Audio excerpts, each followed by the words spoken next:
Who wants to guess what new plant I've got in today? Ta-da! Here's the beautiful, beautiful Prince of Orange. Look at these leaves. Amazingly beautiful plant. So first thing when I bring a plant at home, I know that I have to inspect it for pests. I need to look close at the leaves and I need to look everywhere on the stems too to make sure there are no pests on the plant. Second thing I'm gonna do, I'm gonna be using this leaf shine from Miracle Grow to clean the leaves on top and on the bottom. And what's important for this plant is to have bright indirect sunlight, and since I cannot do that because it needs to be quarantined, I'll have some grow lights on top of it.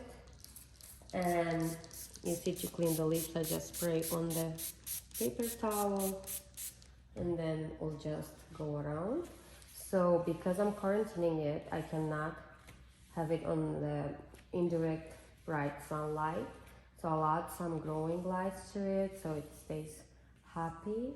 And please make sure that you are cleaning the leaves on top and on the bottom. I don't know if you can see in the camera, but when you actually look under the leaf, you can see residue. You can see stuff from where they did use while growing it. And you want it to be all clean.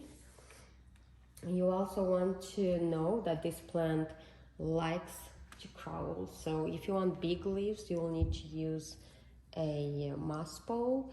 Right now I'm not gonna attach it to the plant because it's a baby plant, and because it's a baby plant, you cannot actually do anything to it. You cannot attach the moss pole. There is no space right here where it can be attached. It needs to grow up a little bit.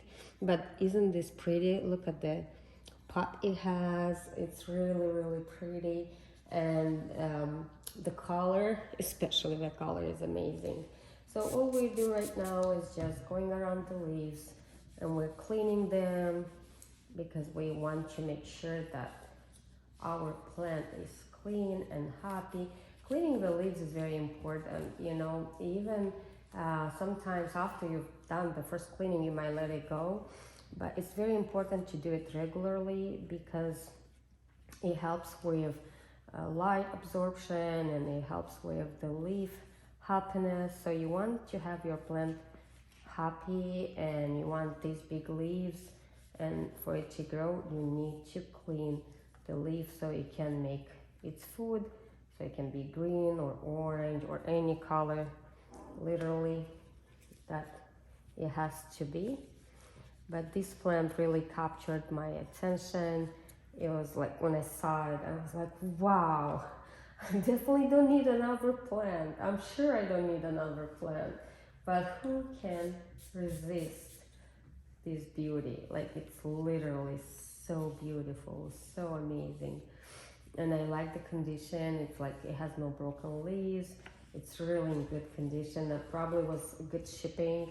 And I got this at a local store on a good deal too. It was $12, which I find pretty good price, because if you did see this plant at another store, for example Home Depot or Lowe's, you know that they range from $19 to all the way to $30.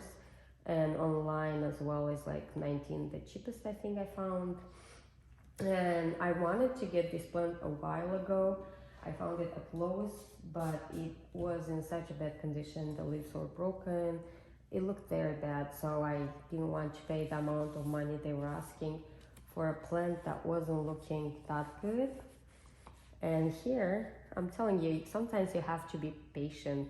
You might find a plant for a cheaper price, or you might find a plant on a better condition. So I know many YouTubers show how they get the plants out of sales, or like they try to revive them. I tried that too.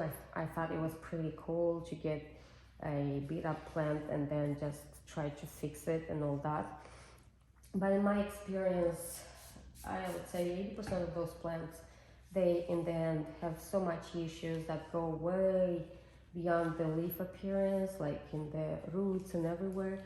And it actually, the plant has a hard time surviving, and most of the time it dies, or it grows in a way that doesn't look good, you know. And you can see that after a while it develops some type of pests that you probably didn't pay attention when you bought it, like when you got at the store. You don't always can see. You can think that you are looking very well at the soil, at the leaves, but still there are some pests that are so small that you cannot see, and then they grow in your house.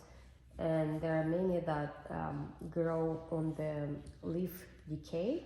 So when your plant is decaying or the roots are decaying, they are actually getting more and more bigger, and all of a sudden you've got pests on your plants. And that's why it's important to actually have the plant be alone a little bit in a quarantine, and, you know, check it and make sure you wipe the leaves, and then you want to wipe the leaves again.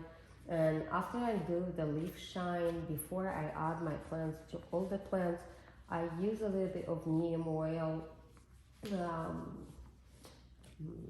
pesticide, or I don't know how to say that, like, you know, you just buy neem oil for plants, and I use a little bit to clean the plants leaves one more time. And what that will do, in case I don't see any other pests on the plants, it will actually kill what's left on there, and your plant will be happy.